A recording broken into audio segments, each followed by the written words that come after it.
I feel the most sensual when I've done my skin routine. When I dance, when I move, when I eat, when I wear nice clothes. It's almost like if I touch my legs in a certain way, or I'm getting to be reacquainted with my body. Mostly when I'm alone, when I'm not performing, and when I catch myself not being in control. I guess that control creates some sort of shield against people trying to figure me out in a certain way or define me on my behalf. Where I come from in Bangladesh, you're not living for yourself, you're also living for your family. Like, you work as a unit. My mom always dictated what I wore. She would basically have full control over my appearance. Modesty was always hugely emphasized. So I never really felt like this was my body to dress. I was always like almost the size I am now from 6th grade. I felt totally insecure. No one was ever gonna find me pretty or cute. I would never talk about fatness. I thought if I don't say anything about it, maybe no one will know that I'm bigger than everyone else.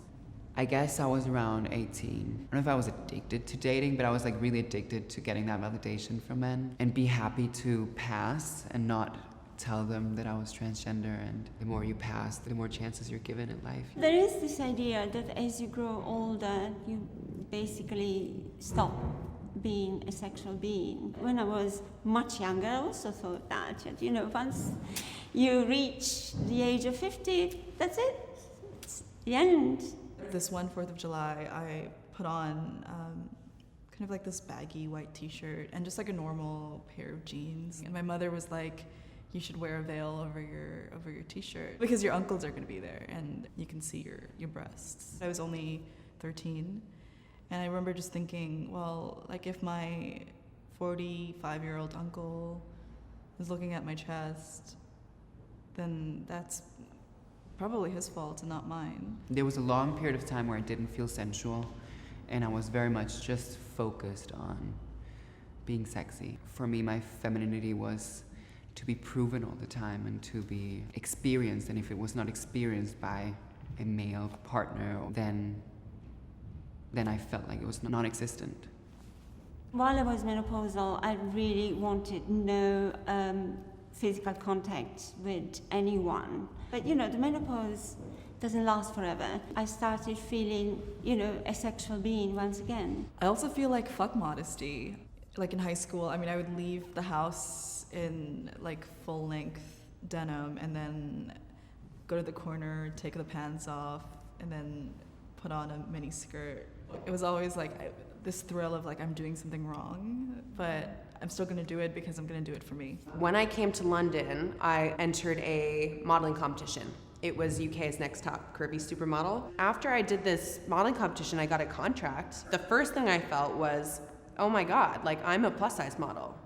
I'm the thing that I've been dreading to be called my whole life. And everyone knows it now. Every time I did anything remotely pampering for myself, I felt very guilty about it. To me, part of caring for myself is looking good.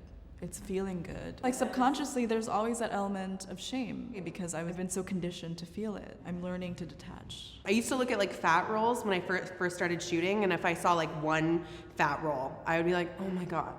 And then the more and more I started to model and to expose my body, and I just started feeling less and less shame about it. Like, if I saw a fat roll, I was like, actually, that looks kind of cute.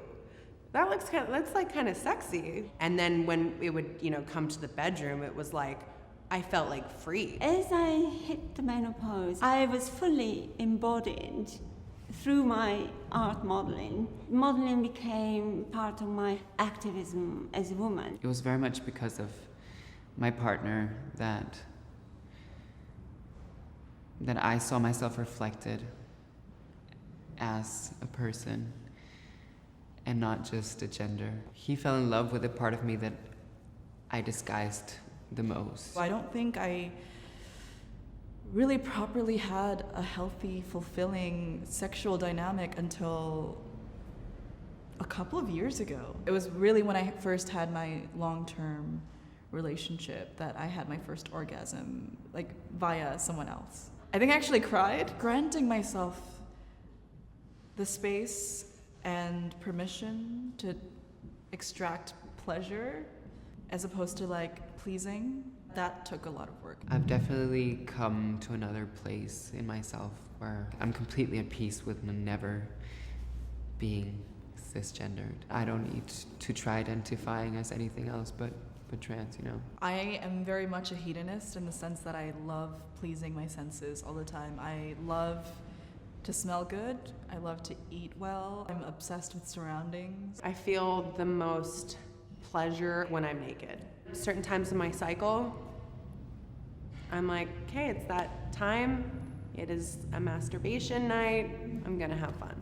I feel pleasure when my ego is dissolved. I feel sexy when I wear my little like hoochie mama outfit on a night out with just me. I had periods in between relationships when I was by myself, and you still do have to put on clothes. Once you learn to do it for yourself, you just do it, regardless. Even if you are dressing for someone else, I don't think that should be something that's patronized. It's like, I want to look good for my partner.